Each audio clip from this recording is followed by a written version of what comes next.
Hello, কেমন আছেন সবাই? আশা করছি সবাই খুব ভালো আছেন। আমরাও ভালো আছি।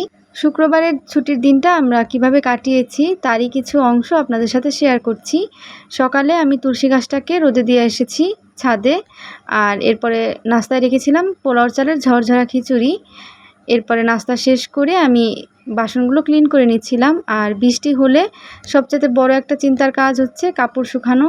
বারান্দাতে তো অনেক কাপড় দিয়েছি, আর জায়গা নেই। পিহুর এই প্যান্টগুলো আমি ধুয়ে এই গ্রিলেই শুকিয়ে নিচ্ছি। যেহেতু ফ্যানের বাতাস পাবে এর জন্য গ্রিলেই দিয়ে দিলাম।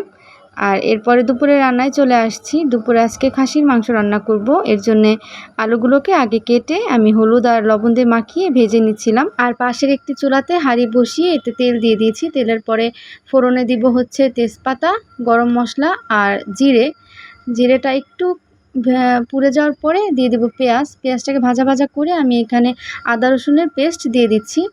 এরপরে গুঁড়া মশলাগুলো হলুদের গুঁড়া, মরিচের গুঁড়া, ধনিয়ার গুঁড়া আর সামান্য জিরার গুঁড়া দিয়ে দিব। এরপরে সামান্য পানি দিয়ে মশলাটাকে খুব ভালো করে কষিয়ে নিব। খাসির মাংস যেহেতু অনেকক্ষণ সময় নিয়ে রান্না করতে হয়, তাই আমি মশলাটাকে আগে অনেকক্ষণ কষিয়ে তারপরে আবার মাংস দিয়ে খুব ভালো করে কষিয়ে নিয়েছি। তারপরে ঝোল দিয়ে অনেকক্ষণ প্রায় রান্না করেছি, প্রায় 40 থেকে 45 মিনিটের মতো অল্প আঁচে আমি এই মাংসটা রান্না করেছি। খেতে কিন্তু অসম্ভব মজা হয়েছিল। আর ওয়েদারটা একদম বৃষ্টিময়, একটু বৃষ্টি হয় আবার থামে, এভাবেই চলছে। এই যে আমার খাসির মাংসের ফাইনাল লুকটা। লাঞ্চটা কোনো মতো সেরেছি। এরপরে দেখি বিকেলে আবার বৃষ্টি শুরু হয়েছে, একদম ঝুম বৃষ্টি যাকে বলে। বাট সন্ধ্যায় কিন্তু বৃষ্টি ছিল না, এর জন্য সন্ধ্যায় একটু বের হয়েছিলাম। যেহেতু শুক্রবার ছুটির দিন, একটু বের না হলে কি ভালো লাগে। গিয়েছিলাম স্বপ্নে আর বাইক করে একটু ঘুরেছি জাস্ট। স্বপ্ন থেকে কিছু কেনাকাটা করেছিলাম, এই বিস্কিট, তারপরে হচ্ছে ভিমবার, এই যে চিপসটা আমার অনেক পছন্দ। আর আমার ঘর ডেকোরেট করার জন্য দুটো ফুলের স্টিক। আর এই কাপগুলো কিন্তু এখনকার নয়, এই কাপগুলো দুপুরে এনেছে। পিহুর বাবাকে দুটো আনতে বলেছিলাম, সে একদম সেট ধরেই নিয়ে এসেছে।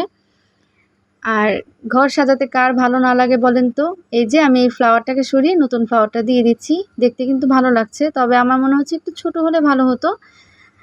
যাই হোক, খারাপ লাগছে না। আর এই ছোট ভাসটাকে আমি ফিল্টার উপরে দিয়ে দিচ্ছি। আরও কিছু কেনাকাটা ছিল, পিহুর জন্য চিকেন বল আর ছিল দুটো পাপোশ। একটি সংসারে সদস্য সংখ্যা কম হোক বা বেশি হোক, সংসারের কাজ কিন্তু কম হয় না। অনেকে এই কথাটা বুঝেন, অনেকে এই কথাটা না বুঝেই অনেক কিছুই বলে ফেলেন। যাই হোক, আমি সবসময় নেগেটিভ কথাগুলোকে অ্যাভয়েড করার চেষ্টা করি। আর আমার রান্নাঘরটাকে আমি একদম ক্লিন করে তারপরে প্রতিদিন ঘুমাতে যাই।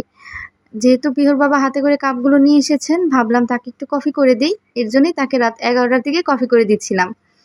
আর আমার এই ছোট ব্লগটি আজকের মতো এখানেই শেষ করছি। কেমন লাগলো অবশ্যই আমাকে জানাবেন। সবাই ভালো থাকবেন, সুস্থ থাকবেন। টাটা।